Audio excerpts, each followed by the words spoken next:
the most successful people in the world are not the people with the best product. They're the people with the greater ability to influence. And so the two most important systems in any business are the system for thinking and the system for influence.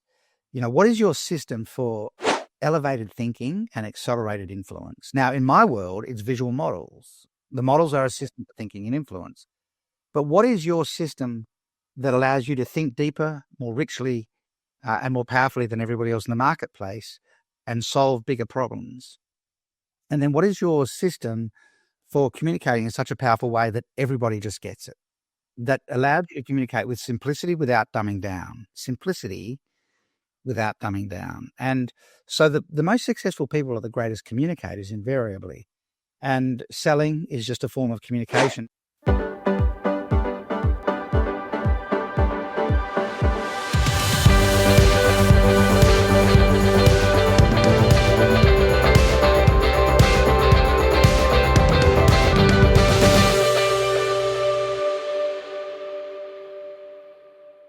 Hello and welcome to the next guest expert episode for the Speaker Driven Business. And I just want to pop in and give you a heads up.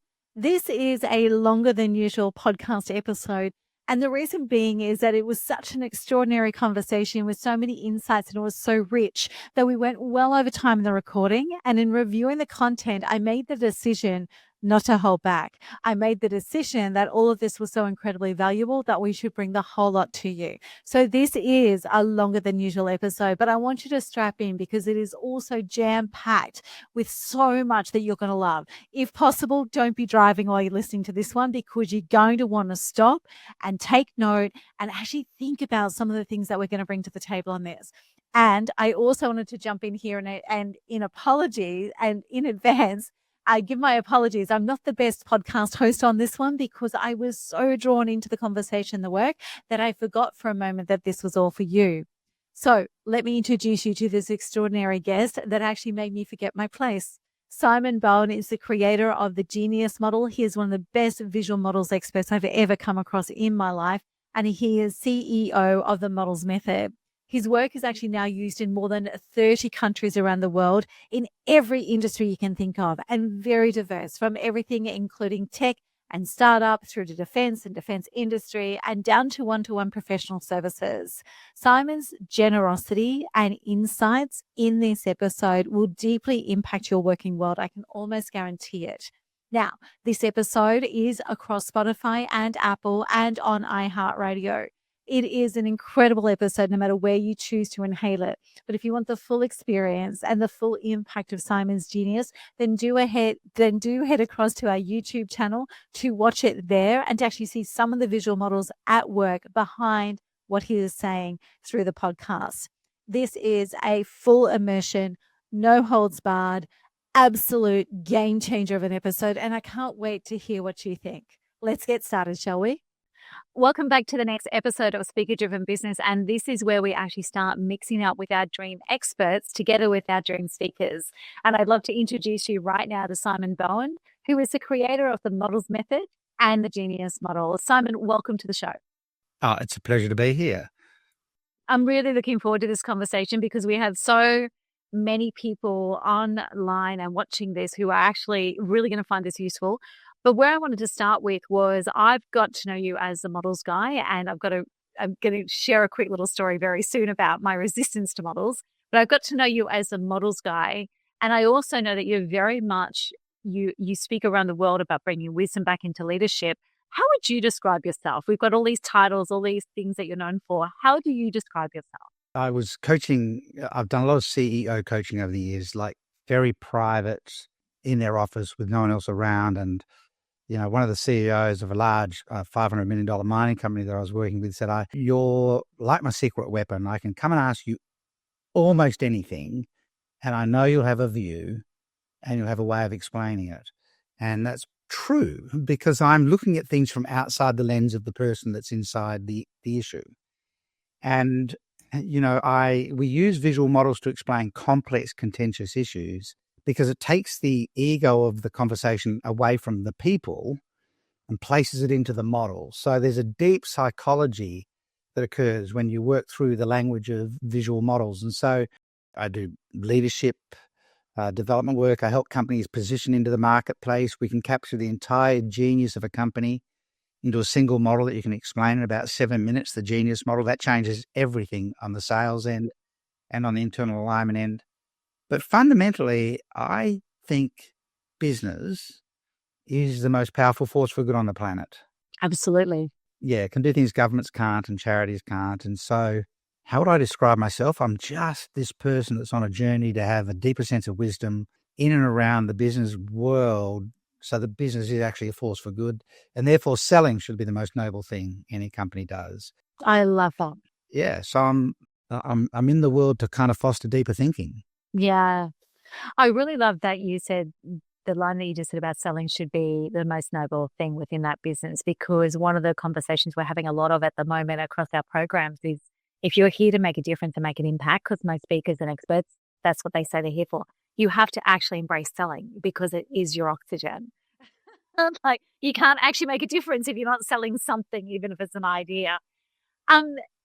Where did you come from? How did this all come to be? How did you come to be Simon Bowen, who you are now? Where did this all start from? What's the journey? Yeah, it's kind of eclectic. Before we leave the selling thing, right? For people to understand how important selling is, everything you spend on delivery is overcapitalization if you haven't figured out how to scale your selling. So the only thing that scales your business is your ability to scale your selling. So if you are the founder or the original thinker, that means you have to figure out how to get the selling structured so that the second and third generation of salespeople can sell in a congruent way, meaning you're no longer in the sales process. Because the founder often outsells everybody else. They have this intuitive genius and they have the ability to cut any deal they want. So they always see themselves as the best salesperson, but your business has to scale beyond the first salesperson, which is usually the founder. And it's only when you can scale your selling that you can scale the business. Then you get the right to put that revenue into your delivery systems. So don't overcapitalize on the delivery end if you haven't capitalized on the selling end. And selling is where the service begins. You know, in 2019, I had a pretty serious back injury in Mexico, of all places. So I was in a wheelchair. There's a long story, but I had to get back to Australia. I live in Perth. I stopped in Sydney on the way through. And the neurosurgeon in Sydney at St. Vincent's, after I'd had an MRI at like 9 o'clock at night, is saying, you have to have back surgery and we're doing it tonight. And I've called the spinal surgeon and he's driving in. And of course, we're going back surgery. Everyone says, don't let anyone operate on your back. And, what if I end up in a wheelchair? And he said, you might, actually. But the bigger risk for you is permanent incontinence. You can travel the world like you do right now and work around the world from a wheelchair, but everything is much harder. Yeah. So what we won't do is damage the nerves that control the organs in the lower part of your body, but we can't guarantee that you won't end up in a wheelchair. And I went, yep, let's go. Because that's a great pitch. That was a really solid pitch. You weren't going to argue that one, were you? And I've had a 98% recovery. I've had a little bit of balance issues in my right ankle, but that's it. But over 3 years, I've had a 98% recovery because that guy made the sale. Yeah. The neurosurgery registrar in St. Vincent's Hospital in Sydney made the sale. The sale is the start of service. I love this. I was actually taught, and I've spoken a bit about this, I was taught sales by Andrew Banks in his organization, which not everyone remembers who Morgan & Banks was anymore. But Andrew set up an entire sales system here in Jack Morgan. We all grew up in it. We call ourselves Morgies. And it was exactly that. So the first conversation was actually consultative. So you actually consulting from the first point of contact. You actually in service to them before you even knew whether there was an outcome. And learning how to sell changed my life. I was an executive assistant. I was a single mother with a toddler, and the salary wasn't going to cut it. And so I put my hand up to learn how to be a consultant, not realizing consulting is sales. Absolutely. Yeah. So I'm really passionate about it, and I don't think we embrace it enough. Yeah. And look, the most successful people in the world are not the people with the best product. They're the people with the greater ability to influence. And so the two most important systems in any business are the system for thinking and the system for influence. What is your system for elevated thinking and accelerated influence? Now, in my world, it's visual models. The models are a system for thinking and influence. But what is your system that allows you to think deeper, more richly, and more powerfully than everybody else in the marketplace and solve bigger problems? And then what is your system for communicating in such a powerful way that everybody just gets it, that allows you to communicate with simplicity without dumbing down? Simplicity without dumbing down. And so the most successful people are the greatest communicators invariably. And selling is just a form of communication. Now, I think the reason, and I'll come back to where does this start in a minute, but I think the reason that people get bent out of shape over selling is because they've grown up in a world that's based on industrial age selling. So false scarcity and urgency. Industrial age selling was built on door-to-door salespeople.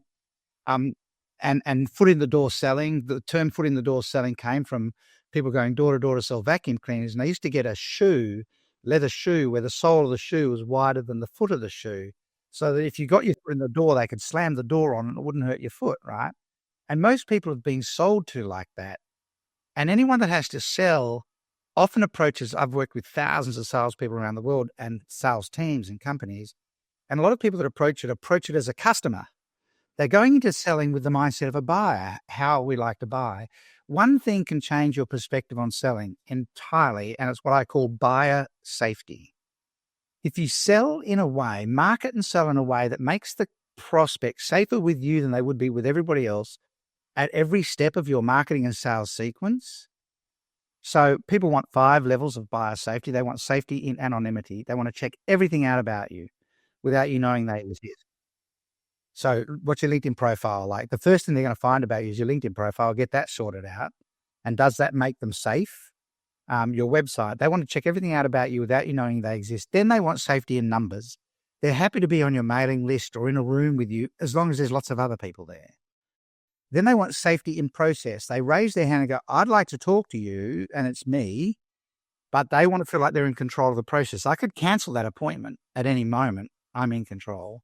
And then they want safety and privacy. People need a minute to look at what you've just put in front of them and absorb it. You know, when you're buying a car with a partner, husband and wife, or father and son, or father and daughter, or mother and son, or mother and daughter, and you're going in and the car and the salesperson says, let's take it for a drive, and you take it for a drive, and then they don't leave you alone to have the private conversation, or buying a house, you know. So they want safety and privacy. And then so the final safety is safety in commitment. I now know the safest thing for me to do is to buy from you. When you recast your entire focus of selling through the lens of buyer safety, seller safety goes hand in hand. It becomes safer for you as a salesperson. So a lot of speakers, for example, have been taught to sell from the stage, you know, with a 45-minute presentation, share content that doesn't really actually tell them how, and then move into the 15-minute close at the end, increase the pace of your speech pattern, because psychologically that's going to shift the audience, stack your value offer, do an A-B close. You know, you get this with A, but what if I gave you B at the price of A, and all of this sort of business. Now, it's only available until the break, so run to the back of the room. I'm going to be down there as well. Line up with my team. And like if I go to that speaker 2 weeks later and offer to buy that product from them, they'll sell it to me. Absolutely. A lot of speakers have been told, here's how you have to sell, and it's completely incongruent for them, because I actually want to speak and make people safe. And so buyer safety is a fundamental shift in thinking. So anyway, I love it. digressed No, I on really that. love it. So I really love this, because one of the things I say to people all the time is you will sell more from the stage if you don't sell from the stage, Of course. right? If you deliver immense value, you are seen as somebody that people want in their world. They come to you. And the other thing I say as a coach and even as a consultant, I don't want people running the back of the room, because I'm not safe, to use your language, as the seller, I'm not safe in that, because I don't know who's coming into my world, right? Also, you don't know how many people are going to jump up and run to the back of the room. Yeah. You It know, could be zero or it could be a stampede. so, you know, sell in a safe way. You know, I grew up in country Western Australia in small towns, 400 people, 900 people. I have 45 first cousins on my father's side of the family. So it's a big, So that was fun most of the family. town then? Is that what we're Well, talking about? yeah, we were a lot of the town. Certainly we were a lot of the tennis club, you know, every weekend. My father's one of 10. And, you know, I grew up in a period of time where, you know, if we were out on one of the farms and one of my uncles would say, you have to go up to the back paddock, you know, and bring the sheep in for shearing or whatever. And if you didn't know exactly where you were going, well, you've got to go over to the other farm, you know. they would draw a map in the dirt, and everything that was done was drawn, right? And then they'd go, so this is where you got to go, right? And they'd be drawing this in the ground. And do you know where you're going? Yep, sure. And then they'd kick the map away. And I'm going, well, that was great. Like if I'd had mobile phones back then, I would have taken a photo of it. But, and my father was incredibly handy.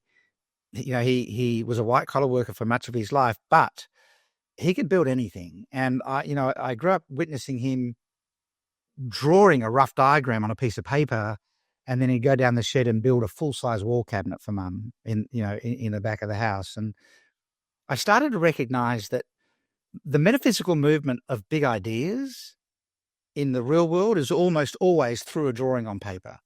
Every bit of technology you and I are sitting in front of at the moment became a drawing on paper, either through CAD or drafting work. It became a drawing on paper first, and most of the things that humans create become a drawing first. And that's really struck a chord. So you're the first person I've had a conversation with in a town smaller than what I grew up in. So we grew up with 1,100 people in the town, and it just dawned on me just then. You're right. Everyone used to draw things out. I remember my stepfather used to pull a notebook out of his pad, lean over the top of the Toyota, and sketch things out.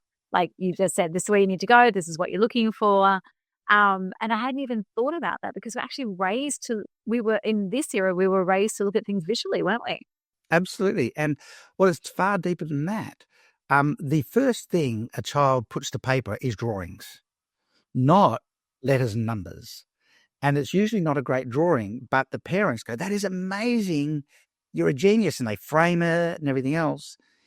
And oftentimes learning to form numbers and letters is actually a difficult process for children, and they're not well rewarded for it. And so we have this deep sense of emotional comfort with drawings. And when you draw people in.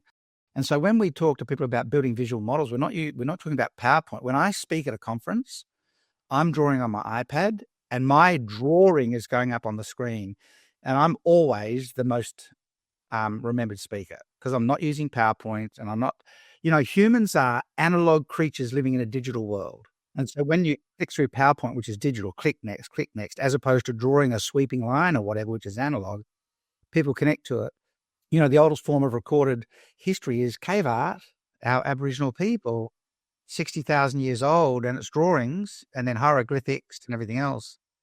So we're hardwired actually for drawings. And then I kind of started my working life in electrics and electronics and designing circuits and diagnosing circuits. Now you can't even get close to it if you don't understand a circuit diagram. Now, if you want to design a piece of electronic equipment, you have to draw it on paper first.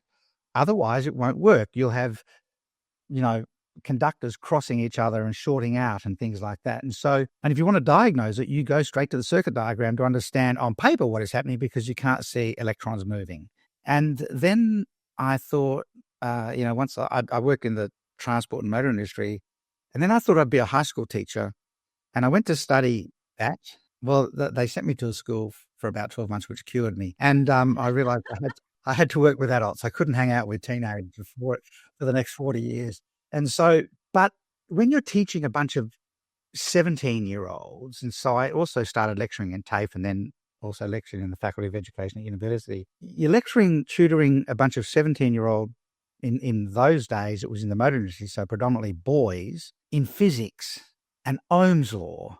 You cannot do it with language alone. The language matters, right? But language alone doesn't work for them. So when you wrap the language inside the geometry of a visual model, so your storytelling inside a framework, they can use the model to adapt the formula of Ohm's law in a way that means they can grasp it really quickly. Because if we think about it, would it be okay if I drew? Absolutely. Something? Absolutely. If we think about, what's actually going on in most instances, let me just move that so that it's in a better place. There we go. And we think about when we use words only, we sort of end up in this red zone down the bottom where people say, I hear you, but actually it's all noise. And part of the reason for that is only about 11% of what we bring in into the brain through the sensory system comes through the auditory channel. 83% comes in through the visual channel. So if we can give people visual access to the idea, we open up this idea, this kind of space of, well, I can see that. And what I can see is much more interesting than what I hear. But stock images, clip art, things like that will get that done. What I recognize is if I add another dimension to this, which is structural access, which is what I'm trying to do with the model, is exactly what I'm doing with this model that I'm drawing at the moment in front of you. I'm creating a structure of thinking. And when I open up structural access, I create this space where people say, oh, I get it. Because the human brain wants to resolve and solve. And so the human brain says, oh, I can see the structure. And even though there's gaps still, like the top right quadrant, I know something's going to come there. Also, what's happening is if this was a sale that I was making, you know that there's more to come. So your attention rate is staying with me because there's an empty space. The human brain hates empty spaces. So I'm holding you in the conversation by drawing this with you. People go, I get it, and that's believable. And so then we get this green zone up in the top right corner where people say, I see it, I get it, and that's desirable. And then I studied stage magic and comedy. And stage magic and comedy are the two most powerful art forms for inducing curiosity. And if you want to sell well, you need to put a prospect into a curious emotional state. And so if we think of this as a scale from 1 to 10 on structural access and 1 to 10 on visual access, and we perform at a level 8 or above in what I call the choreography of the model, how you walk through it, there's been no accidents in how I've walked through this model with you. Everything's been deliberate. I've been laying down punchlines subtly. So choreography is you create a pathway of thinking that people are familiar with, and then in a beat, you collapse that paradigm and introduce a new paradigm. That's called the punchline or the reveal, and you have them in a new paradigm of thinking. When you do that, this space in here becomes buyable. And so models are this framework for thinking and influence that just change everything about how we communicate with people, powerfully, influentially, even how we think about it. So when I was thinking about how do I explain models to people, this model didn't exist. So I had to come up with the model in the first instance, right? Now it's a body of thinking that I can communicate, and people go, oh, I get that. So I'm having to teach these 17-year-old boys physics, and I'm going, well, I need to get, I got to get great at models, because as soon as I start drawing on the whiteboard, they all sit up and pay it. The thing I noticed was as soon as I start drawing on the whiteboard, they all sit up and pay attention. If I'm not drawing on the whiteboard, they're just zoned out. Yeah, zoned out. Like they're 17-year-old boys, for goodness sake. They're in that phase where they've lost their brain. They had it up until about 15, and then they're in that phase where they've lost their brain until they're about 21, and then they kind of get it back again. But every parent and teacher is saying, yeah, I hear you, Simon. So I'll go back to drawing, right? They drew when they were little kids, they kind of get it, and they can mimic it. So, I guess, through my pathway, this thing had just been present all the time. Big ideas that humans want to share almost always land in the physical world as a drawing first. And then I was involved in change management for a long time. One of the big projects I worked on was to turn the water corporation in Western Australia from a public utility to a government trading enterprise that had to generate profit. I was in the change management team. How do you get people to change their thinking from public service to profit driven? Then I became an executive. Huge ask. Pardon? Big ask. Huge ask, yeah. And I spent all my time going around an organisation of 3,700 people drawing, and the project was wildly successful. Then I became an executive manager with CSR Building Materials as the 2IC for the building materials division in Western Australia and then South Australia as well, and running the sales team, selling to building companies. And, because we were selling to building companies, I just got the salespeople to draw to sell, because you're talking to builders, right, who are used to drawings, and it just worked gangbusters. And I thought, well, that was interesting. When I left that job, I started a management consulting business, which, I've run now for nearly 30 years. And I get asked to do a lot of contentious, complex facilitation work. So the government in Western Australia says, we're going to build a $1.4 billion sports stadium. We want you to meet with all the stakeholders and find out what they want, and then create the brief for the architects to tender against. That sports stadium, Optus Stadium in Perth, won best stadium in the world in the year it opened. Or we want to reduce the $300 million spend on a certain range of pharmaceuticals in public hospitals in Western Australia. We want you to bring everybody together and figure out how to do that. Or we need to join up law enforcement, education and health for Aboriginals in remote Western Australian communities. Can you get those three departments to talk together? Or BHP, we've got 7 $2 billion each infrastructure projects going on. We need you to get the project management divisions of BHP to come together and get a unified solution. Or, if you're Austal Ships and we build ferries, we want to start selling warships to the US Navy. How would we communicate that to them? And I kind of stumbled upon a facilitation technique that was not wildly clever, but it was unique. And that simply is, if you've got a group of people and you need to get them to reach agreement on something, if you just frustrate them for 3/4 of the available time.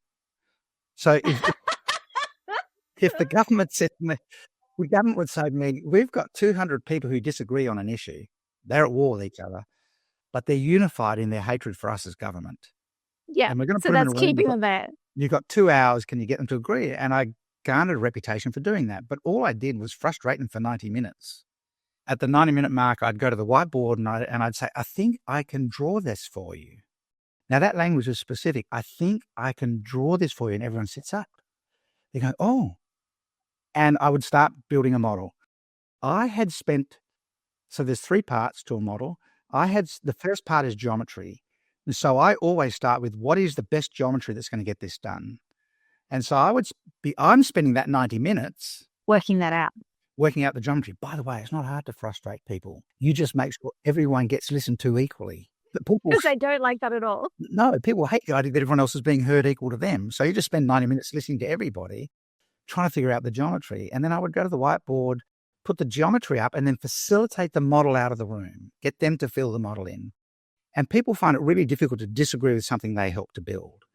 And 100%. The most potent form of selling is to have a blank model in front of the customer and have them help you build it. Now, we do build really deliberate models, but, once someone's built their genius model, for example, they could actually just build that from blank and facilitate the customer. And so for years I've been saying, stop selling and start facilitating, and everything will shift in how you sell. And so I kind of stumbled upon this. Wow, if you just frustrate, but you got to develop a style that allows you to get away with it. I use humor a lot. I've made some rules for myself. I will never sacrifice an individual in a public forum for the sake of getting an outcome. You've got to be willing to fly without a safety net, because at some point you're going to go to that whiteboard and go, I think I can draw this with you. But if you're a great facilitator, there's always something that comes out of it. And if you're, one of the really important realizations out of NLP, for example, is that things are either productive or unproductive, and things are either resourceful or not. And if you view everything as being resourceful, even when a workshop goes wrong, it's still valuable, right? And you can still turn it to a resourceful state. So I garnered a reputation as a management consultant for being able to do this kind of tricky work, which is why CEOs would say to me, you seem to be able to help us with any kind of problem we have. And actually, it's just because I listen well and I draw shapes. Draw it out. Draw shapes. And we start mapping, it's I love the simplicity. Yeah. I love the simplicity of it. I spent many years as an industrial relations negotiator, and I've done 27 enterprise bargaining agreements. And I know you'll know what that means. For the audience, go Google it if you don't know it. But the reason for my... lived through some of them, so good for you. But I actually loved it. But the reason why, and it wasn't that they were tame. Like, we quite often had the AMWU, the CFMEU. We quite often had the big militant unions involved. But I started the negotiations. My trick, my hack, was I started the negotiations, and we wouldn't start negotiating until we had agreed that there was an agreement to be made. Not what the agreement was. We would agree that there was an agreement to be made. And every time it went off rails, because they'd made, and union men are usually a man of their word, even though you might not like the word that they're a man of, every time you reminded them that they'd made an agreement, that there was an agreement to be made, you'd see them almost want to explode, but they would come back to the conversation. So I love the simplicity of that, because to me, that's why I was laughing, because I'm like, oh my goodness, this is just as simple as what that was. How did you end up, because I know you've taken this around the world, the models, the method, how you actually work with people, the organizations that you've helped actually cut into markets. How did that step up come? It was conscious and deliberate. Yeah. We had been running the management consultancy we really launched the models method about 10 years ago, but by then we'd been running the management consultancy for probably 15 to 17 years and doing all the full range of consulting work that a lot of management consultants do. Strategic planning, organizational development, organizational change, performance management, leadership development, sales enablement. That was kind of my suite of things. Project management. I'd built a really big reputation for being able to facilitate projects that were off the rails. I'm not an engineer, but I know how to get people to align around, let's get this thing back on track. And the key to that success was always the models. Every time I step in front of people, I draw shapes, squares, triangles, circles, and lines, right? And it's this simplifying, to the point you were making. It's simplifying, but not dumbing down. A lot of people in marketing and sales, particularly if you sell a complex product or service, and there's a whole definition of what makes a complex product or service, they'll say, you've got to dumb it down for the market. I don't subscribe to that at all. It's disrespectful, but you do need to simplify. And simplification is the greatest form of sophisticated thinking that there actually is. E equals mc squared, the general theory of relativity, started out as 3 full blackboards of calculation from Einstein that he just simplified and simplified and simplified to get to the general theory of relativity that everybody actually can quote, even if they don't fully understand it. And because they can quote it, if they do want to understand it, they know how to go and find it, right? And so I realized that the success that I had as a corporate consultant and facilitator was largely due to these models.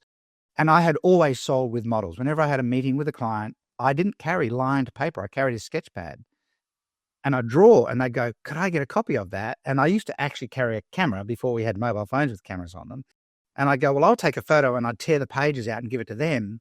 And I'd say, why don't you take that back to the organization and share it with the people in the organization that you need to share it with?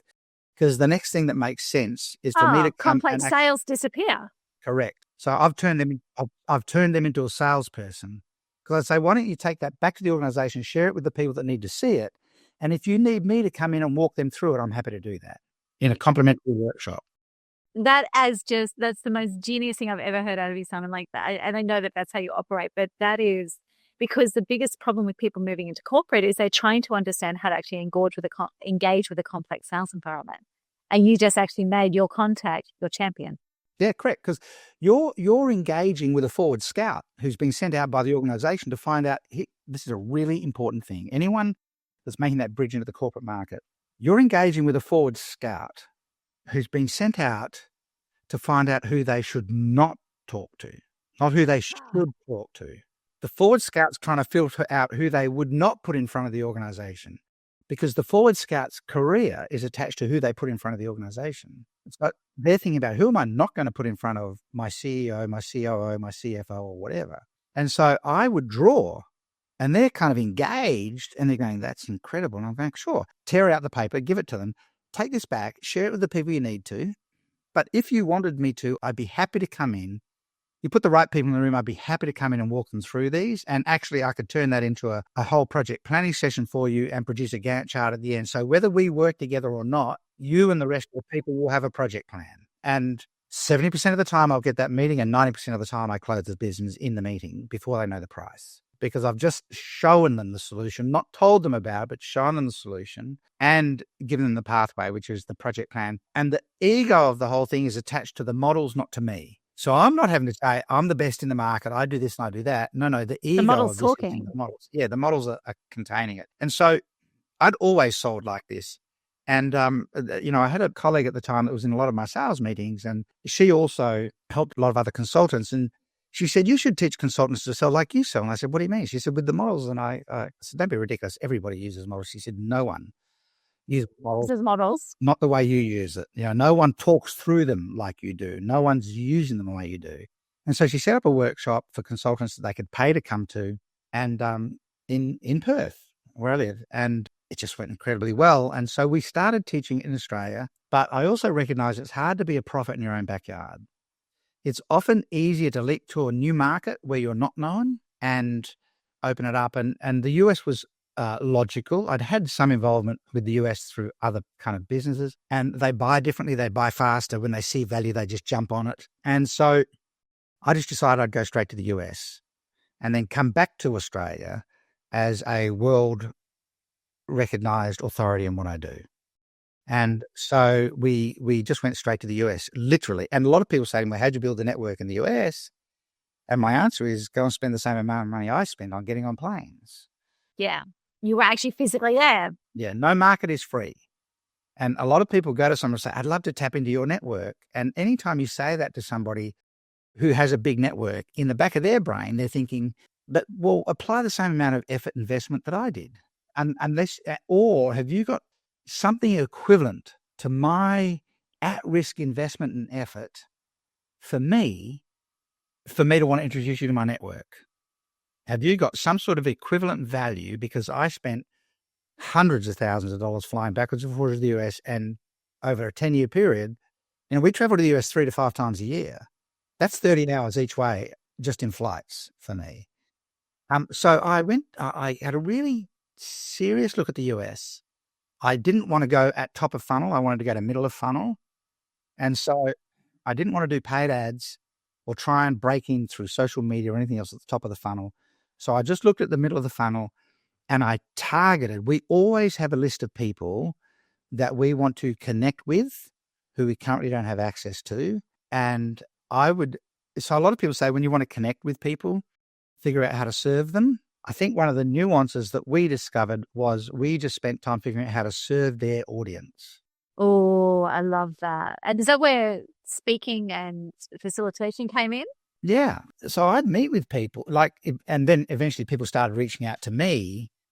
Joe Polish reached out to me and said, we keep missing each other, but I need to get you on my podcast. Well, Joe is the most connected person in the entrepreneurial world in the US, or probably in the world, and is a good personal friend now, but that's because I'd been in and around his orbit. And, there's this concept of triangulation, which is kind of fascinating from a marketing point of view. If you have a person that you want to meet, so the most powerful form of geometry on the planet is triangulation. Every mobile phone on the planet can be found so long as it's connected to 3 satellites. If it loses one satellite, an infinite distance that satellite should cover, and it's lost. So you need 3 satellites. And so if you have a person that you'd like to meet, what usually happens is people approach them directly with lots of ways of doing it, right? Some of them it's really clumsy. Sometimes people go, I want to serve you. Now that's interesting, but most people who are a target, let's use that terminology, are actually not that interested in you serving them. But I would go to them and go, I could build the genius model for you, but I know that what they really want is for me to help their audience or their community, right? There's a principle of psychology called the significant other.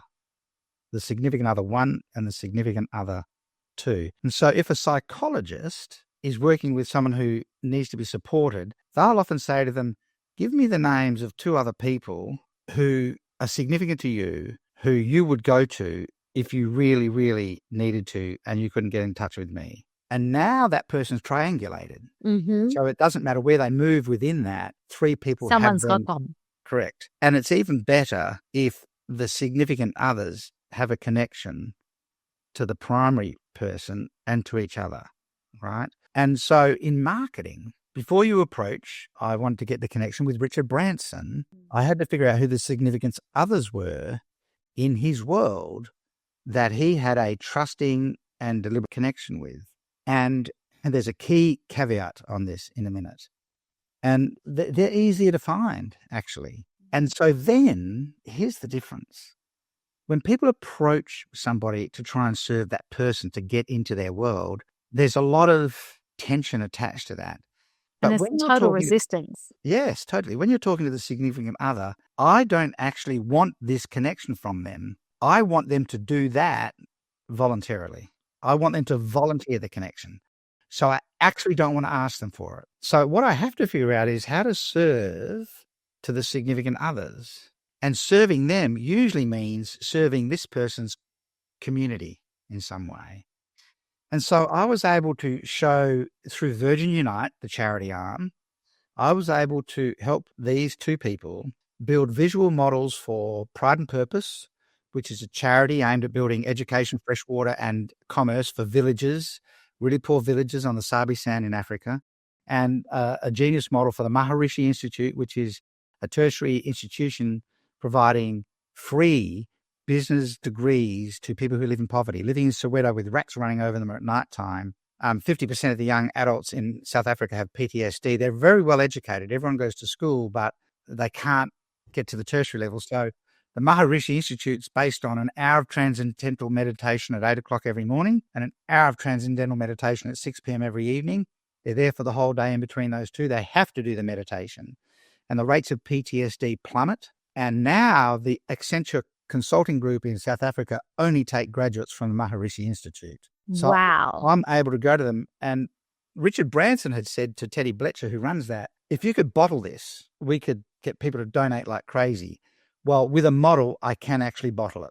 I just got goosebumps. The whole story on what you did for them, Yeah. I just literally got chills. So I can bottle it. I can put the whole thing into a model. Now you can stand in front of billionaires who Richard might bring to the table and go, here, let me tell you about the Maharishi. Or I can bottle Pride and Purpose. So a guy that grew up in those villages can stand in front of billionaires and go, here's what we're doing with the villagers.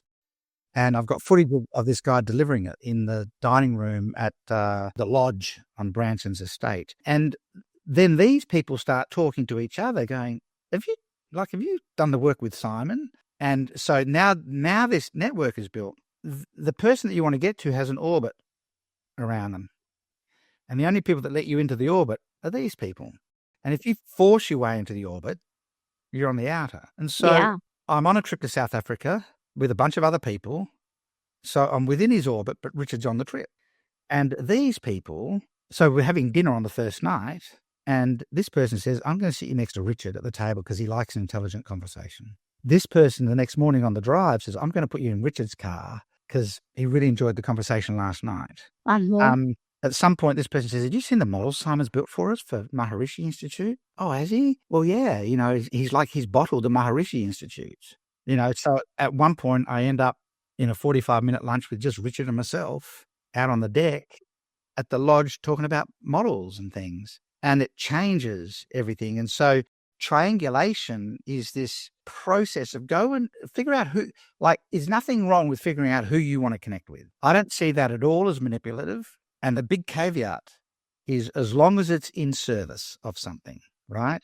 And so figure out who you want to connect with because that's middle of the funnel marketing. They already have the networks and the communities, and you want to lean in on transfer of trust. So top of funnel to middle of the funnel is about building trust. If you can enter the middle of the funnel and get transfer of trust, you can get to the sale at the bottom of the funnel much faster. But don't go out in a clumsy way and try and get them to serve you. I'd love to get access to your network. Go out in a genuine way and in a noble way and don't serve them, serve their community. People are much more grateful for people that serve their community than they are for people that serve them. And then do it in a way that allows your deep value to be absolutely transparent, which again, for me is about the models. And so, I'm usually being introduced by somebody who's saying, I've worked with Simon to build my own model. You've seen me using the model. I'm going to put him in front of you and then the rest kind of takes off. So it was a deliberate marketing strategy. It was a deliberate decision.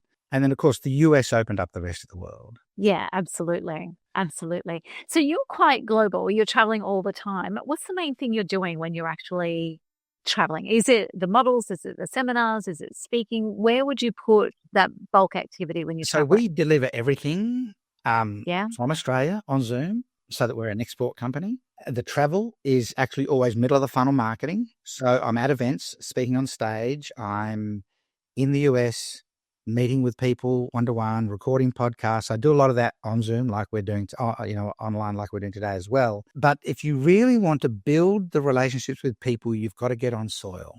And so we know that the models are being used in over 30 countries now in about 8 different languages. One of my clients built his models with me and then translated them into Japanese and went and sold in Japan with them, which is pretty wild.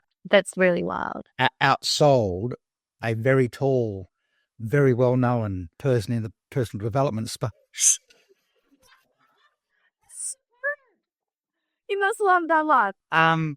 So, we're in a lot of countries, but we have made the effort to get on soil because you find out so much more about the climate of the country and the nature of business in that country. I was talking to a potential client from New Zealand and said, I'd love your model. I help Australian and New Zealand companies enter the US market. And, we're really trying to grow that now. And I'd love, I think we need the models to actually get clients.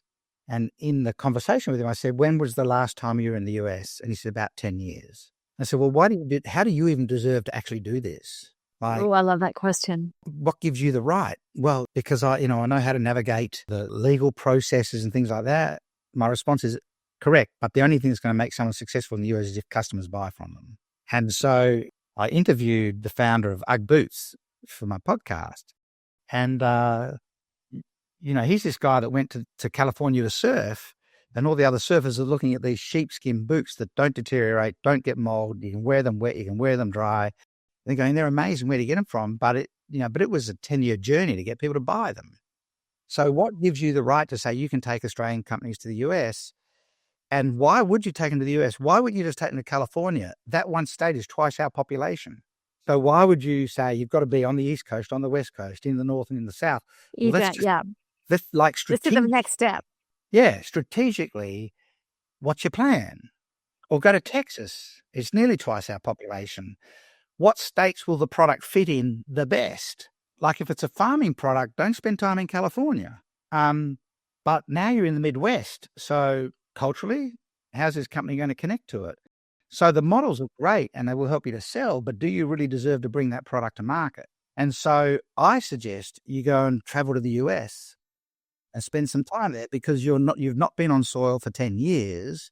And do you really actually know what's going on? So a lot of people want to enter international markets without going there.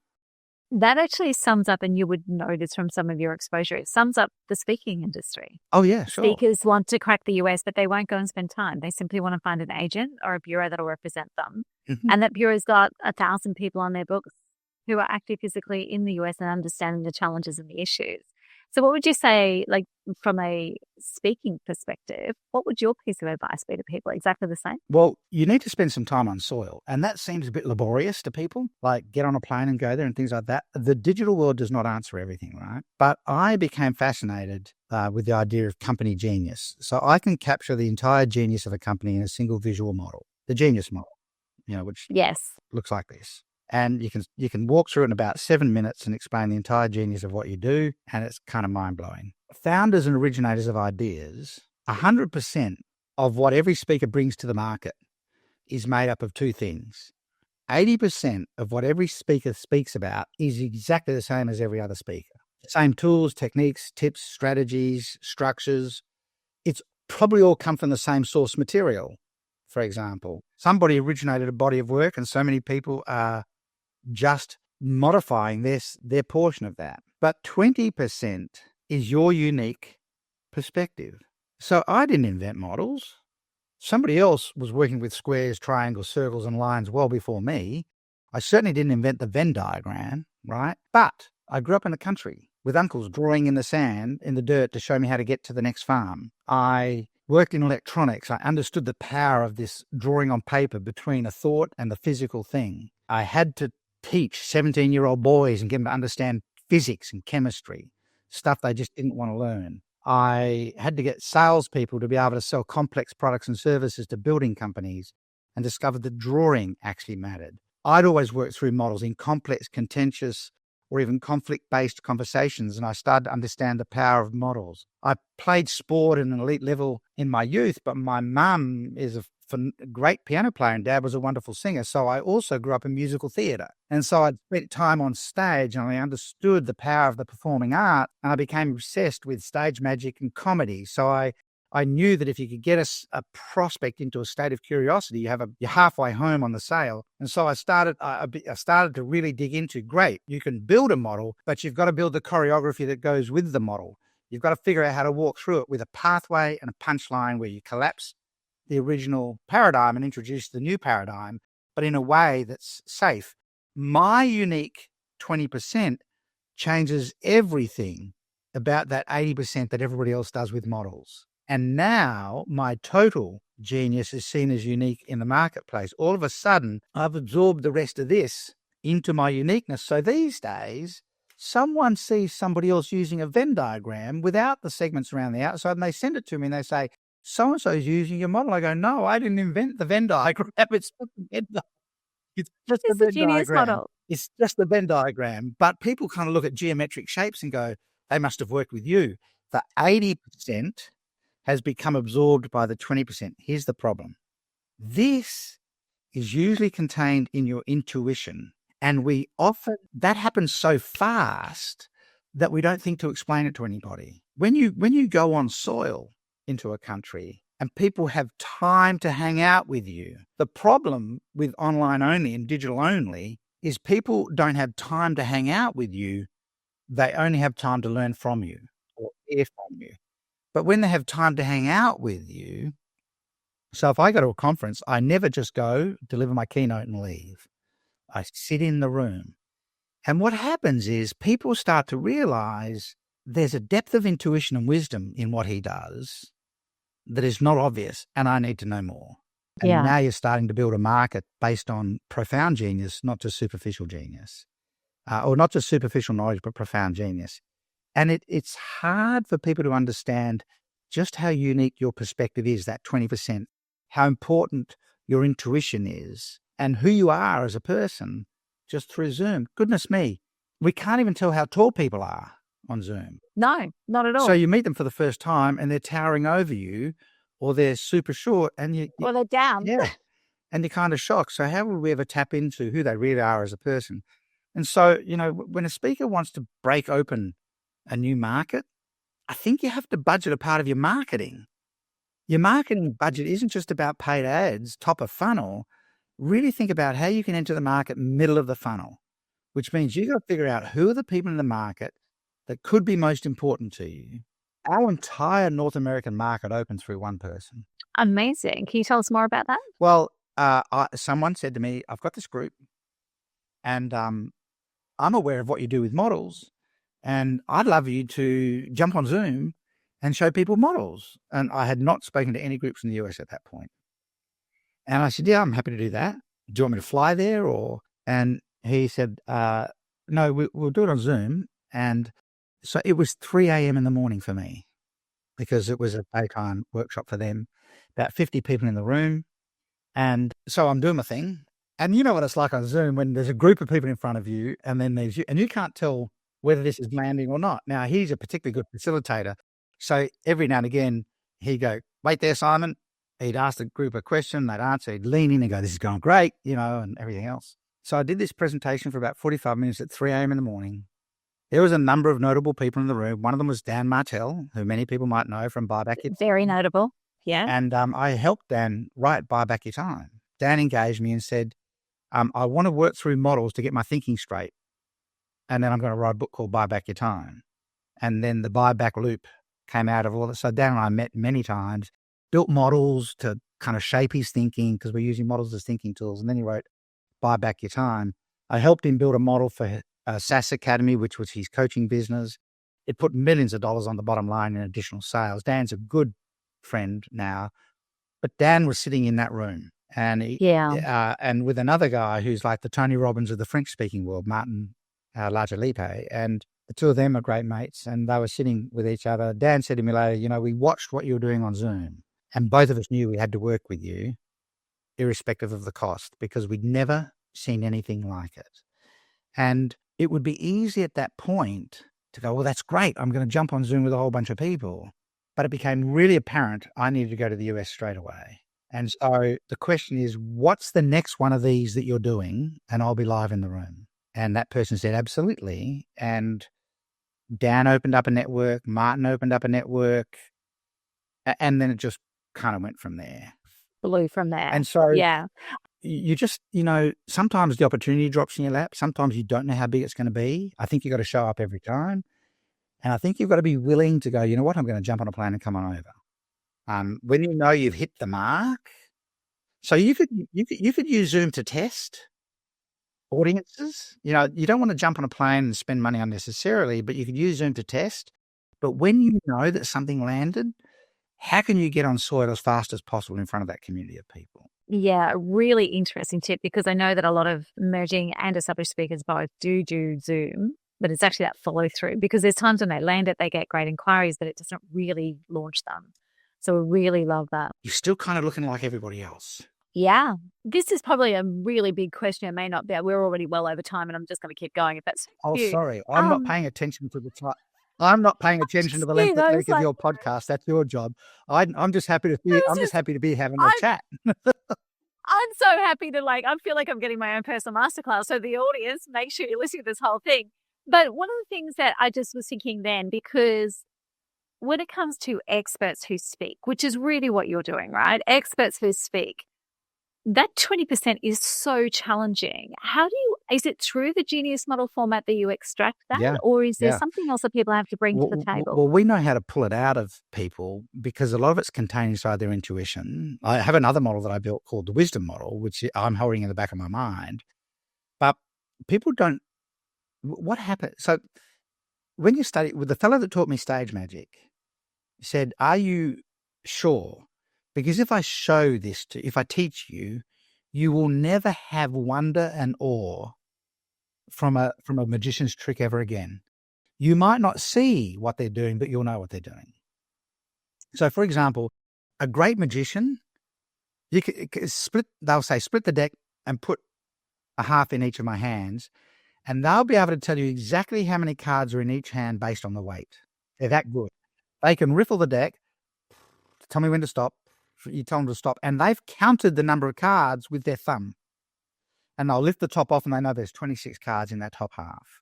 Now they know what card you're about to pick off. You're picking off the 27th, and now they can force that card and do anything they like with it. They're that good. Now, once you know that, you lose all the wonder and awe. I should have checked if it was okay to spoil it for everybody. And so what actually happens with this intuitive genius is that it's often not organized, right? And so what we're doing with the genius model is turning intuitive genius into organized genius so the world can see it. And so with intuitive genius, people are often not impressed anymore with their own unique perspective because they've lived with it. It's like if it's always around you, it doesn't feel special. But you've had that moment, right, when you're speaking on stage or you're with an individual and you say something, they go, wait, what? Yeah. But it's just something you say because you're talking about it all the time, you're thinking about it all the time. And it's not until someone goes, wait, what? That you go, hang on a minute, there is some unique perspective behind that I need to get to help me find it. Now, we've just done this with so many people around the world in both a group-based program and one-to-one consulting work that we know how to extract it. There is a really important model I want to put in front of people, and this is going to be a direct challenge to a lot of your audience, and it will make some people uncomfortable. I love this because I mentioned at the start of this whole conversation, I was so resistant to models. People were telling me modelize. I was like, no, I don't need it. And then the minute that I did my first one, it blew my mind what happened with my audiences. And so now I'm like, and I can't get people to embrace modeling enough, which is possibly behind why I reached out to you, because I'm like, we need everyone to do this. So, the sequence is your offer, so marketing, mechanism or model. Dan Kennedy used to say offer, mechanism, model, offer, mechanism, and conversion. I say offer, model, and conversion. And so what happens is, the marketplace of speakers, trainers, consultants, etc., is like a pyramid. At the base of the iceberg are people that have turned what they do into a product, a bit of software or a system or something like that. And that it's kind of interesting, but the market has learnt to shop at that level based on price. And so how much is your software? How much is your book? Turning your knowledge into a book immediately puts you into price base. And so the marketing world went, well, we don't like that. We want to get a premium. And so, let's talk about authority-based marketing, which had a good 15-year run. And then, so now this is about becoming a thought leader. And the whole idea of thought leadership, quite frankly, in my opinion, is corrupted. Thank you. We're so in agreement. Thought leadership requires you to have two things, an original thought and followers. And so if you have followers but not original thinking, you're a teacher, facilitator, coach. If you have followers if you've got original thinking but no followers, you're just a great thinker, right? And everyone's seen that person on LinkedIn calling themselves a thought leader, and only 2 people look at their post. And so thought leadership now is code for the market to say, I want some free info from you. So it's not a good place Oh, to I love be. that. It's not a good place There to is so be. much I love about this. Yeah. Yeah. Thank you. It just got me excited. Who wants to be a speaker in the thought leadership space? So I'm just saying this is where it's going wrong, though. I'm just thinking so many of my speakers want to be thought leaders and they're not breaking through. Yeah. Yeah. That's literally, I feel like slapping them. Have you seen that video on YouTube? I can't remember the name of the comedian, old American comedian. He's dead now. Just Google on YouTube, Stop It. And it's like a 5-minute skit. And he's saying, just stop it. You know, the person that's coming to him, he's a psychologist. And she's saying, I get claustrophobic. I have a fear of being in boxes. They're just boxy. Even my house, it's a box. I don't like. And he's going, stop it. Like, his whole advice is just stop it. You know? And it's not. I'm going to find it now. Stop kind of trying to call yourself a thought leader.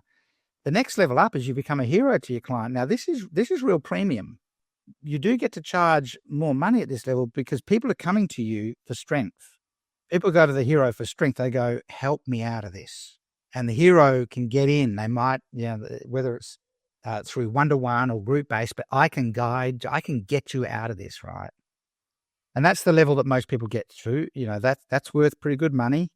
People have tried to convert this to money, but it's become free, and this is kind of commoditized, right? And also at these levels, you got to sell off ego. You got to say, I'm the hero, or I'm the best. Too much ego, right? I recognize there was another level above hero. So Luke Skywalker is the hero for sure, but his sage is Yoda. And Yoda says to him, get your lightsaber, Luke, and come at me. Yoda's this little tiny person with big ears. And Luke goes, I'll hurt you, Master. He goes, no, come at me. And Luke tries to come at him, and Yoda disarms him. And Luke goes, well, that was unexpected. Has another go, but he's a bit ramped up now. Yoda disarms him. Now Luke's angry, and he's really coming at him. Yoda shuts his eyes and goes, zoo, zoo, and disarms him again. And Luke goes, I don't understand. He goes, it's the Force, Luke.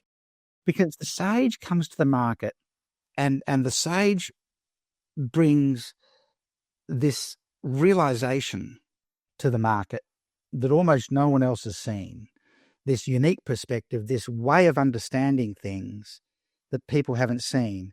There's a really important thing that happens when you become the sage, but the sage puts 3 things into play. So the sage brings profound genius to the marketplace, which means they've looked at the patterns under the patterns. They've found the patterns inside chaos. I can draw you a model on chaos. We don't have the time for it. But when you sell something, anything, you are by default leading your prospect into chaos. You're actually saying to them, something has to change, and therefore I have to take you out of your comfort zone and lead you into chaos where patterns certainly exist. You just don't see them. But I have seen those patterns. I do have that realization. And so I can take you into profound genius. I can show you the patterns. I don't need to sell from ego. I'm going to sell from wisdom. They bring powerful calm. So a lot of people are selling through pressure, which fragments people and breaks them up, rather than presence. He can be seen. So this idea of powerful calm, don't sell from pressure, sell from presence. And then the third thing is practical simplicity. They sell from, they don't sell from complexity. They sell from clarity. And so these sages are people that they speak in an intellectual shortcut. They have a way of landing something really quickly. Think about how hard this would be for me to have spoken to without the model. So for me, the models are these little parcels of practical simplicity. The models are a thinking tool that get people to think through what is the real, like the moment I start thinking, there are 4 levels in the market, what would I call them? Now I didn't start out with a product or a vendor, thought leader, hero, sage. That built as I built the model, this profound recognition of patterns. And I know that the models are a very calming way of communicating. Powerful, calm. Just think about that intellectual shortcut. Here's the big payoff. When you occupy the sage space, this becomes vacant. And your client gets to become the hero. And when you make your client the hero, instead of an ideal avatar, we never talk in the models method. We never speak in the language of the ideal avatar, because the ideal avatar is a description you're using so you can find them on LinkedIn. But what is the cause or crusade that your hero client is on? What is their character? What is their capability in terms of what they do? And what is their commitment to doing something with that? And when you vacate the hero space and become the sage, your client becomes the hero and everything changes in how you communicate with them. It's not possible for a thought leader to serve hero clients. They're below them on the hierarchy. Yeah. And so, what would I say to speakers? Do everything you can, and it's work. It means work, right? Do everything you can to sink into the most profound genius in your marketplace, to be in the pursuit of deep wisdom. And so for example, every time you see somebody go, oh, there's this great tool, your first question should be, what is the source of that? Like, where did that come from? Who was the first thinker? A lot of people in the engineering and technical space talk about first principles. I talk about first thinkers. So when I see something, I want to know the source. Who were the first thinkers? And I want to get deep in, and often I'm finding my way back to the philosophers. It's really fascinating. I want to be able to tell the wisdom story from origin. If there's something I'm bringing perspective to, really think about how you show up on stage. And as a coach and a consultant, do you bring powerful calm when you walk out on stage? Or are you creating levels of anxiety in the audience? Now, if you're creating any levels of anxiety in the audience, you're not bringing powerful calm. If you bring powerful And they calm can't to the make stage, decisions. everybody in the audience should instantly feel safer with you just because you're on stage, even if you haven't opened your mouth. Think about your come on to the stage process. When you're introduced at a conference and you come onto stage, what is your mechanism when you come on stage? So for me, I'm positioning as a purveyor of wisdom, right? So conferences will often say to me, what's your come on song? Like, you're an Australian, do you use AC/DC, or something like that? And I go, I don't have a come on song. I go, what, you don't have? No, I don't have a come on song. What do you do? I go, I just walk up on stage with my iPad and I will say something at the start to connect to the audience. Well, do you want us to do anything? Do you have a sizzle reel? I don't use a sizzle reel, because I know in my world and the way I'm positioned in the marketplace, if I had a sizzle reel or a come on song, it would be incongruent and it would create some kind of anxiety in the audience with some people. But I know when I just walk up on stage, there's not going to be any anxiety. If I nail the first kind of 30 seconds, everybody is going to be paying attention. So I'm going to draw something on my iPad or say something provocative. And then immediately I was speaking to the National Speakers Association in a country, and the whole country was, it was their biggest big conference of the year. And I walked up on stage with my iPad, and I'd only had this thought before I walked up on stage that I thought, I'd been watching the other speakers, and all the speakers had created anxiety at the start. And so I just walked out on stage and thanked the audio video people, because there'd been some issues getting my iPad to connect, and the audience knew it. And so I walked out on stage, no music, no sizzle reel, and thanked everyone for being there. And I said, before I get going, can I thank the AV guys? Because what every speaker knows, which audience might not know, but you all know because you're all speakers, is how important the AV guys are. We've had some issues connecting my iPad, but how good have these guys been over I was like the keynote speaker on opening of day 2, so they had all of day 1. How good have these AV guys been? And the audience gave them a big round of applause, right? No one's anxious. And then I said, so I've got a challenge for you. This is the National Speakers Association, and I think you should stop calling yourself speakers, because it's a corrupt term. You could imagine the audience going, it's the same response I get when I say I don't agree with Simon Sinek, that people don't buy who you are until they buy why you do it. People want to know that they are the reason why you do it. They don't want to know what your reason is for doing it. So they don't care. Yeah, this big sucking in of breath. And I knew that was going to happen. I said, no, because speaking is a self-perpetuated thing. You're speaking. The only reason you're speaking is if the other person gets the message, right? Yeah. I went, yes. I'd rather you called yourselves messengers rather than speakers. And I love that. And that whole room is mine at that point. Yeah, absolutely. I'm yours right now. So you really got to think about how do you sink into this find the patterns, profound wisdom. Powerful calm is a really powerful idea, and practical simplicity. Don't complicate things. You can share the most complex stuff in really simple ways. I mean, we've covered some territory today, but very much so. There's a series of frameworks that people can refer to, can be burned into the brain. They can skim through the recording, find the model. They'll know where we were talking about it, and away we go. Yeah. Amazing. Simon, we've spoken for so long and I could actually speak for so much longer. And we're doing some stuff in the start of next year. And I'm like, okay, phone call to Simon. So any of the audience wanting to reach out as well.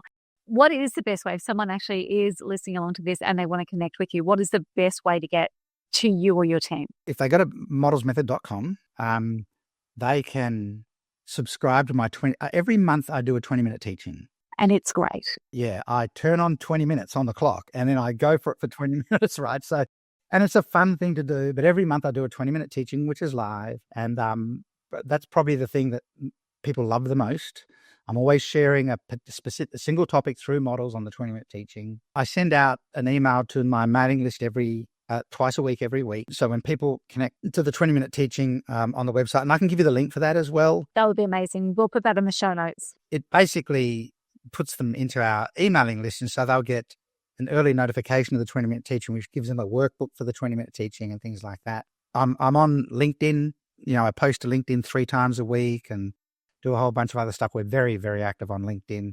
So they're really the best ways. We promote our group program at various times throughout the year when it's coming up, and we do sales masterclasses, long form sales masterclasses online 3 or 4 times a year. But the one thing that everyone really checks in on is the 20-minute teaching, because we're just sharing. It's just like 20 minutes. Hit, let's go. Yeah, let's go. And we can all do that. Yeah, absolutely. I wanted my own TED talk, so I just made my own. Just created the stage. I love that so much. Simon, I am going to have to bring it to a close. It's been invaluable. I love the simplicity that you bring to everything that you do. And I really hope that enough people are curious from this that we can actually lead them down the path of modelizing their thinking. It changed my world. I was in a group program that you brought the Genius model in. It changed my world. And I just hope for everyone listening that we can give a little bit of a hint as to what it does change for them and hopefully get them buying into the whole model framework. Thank you so much, Simon. I appreciate you having me on. And I can talk about this stuff all day. So I know that I'm well aware we've gone well over time. Hopefully it's been valuable. It's invaluable. It's been perfect. Thanks so much, Simon. That's a pleasure.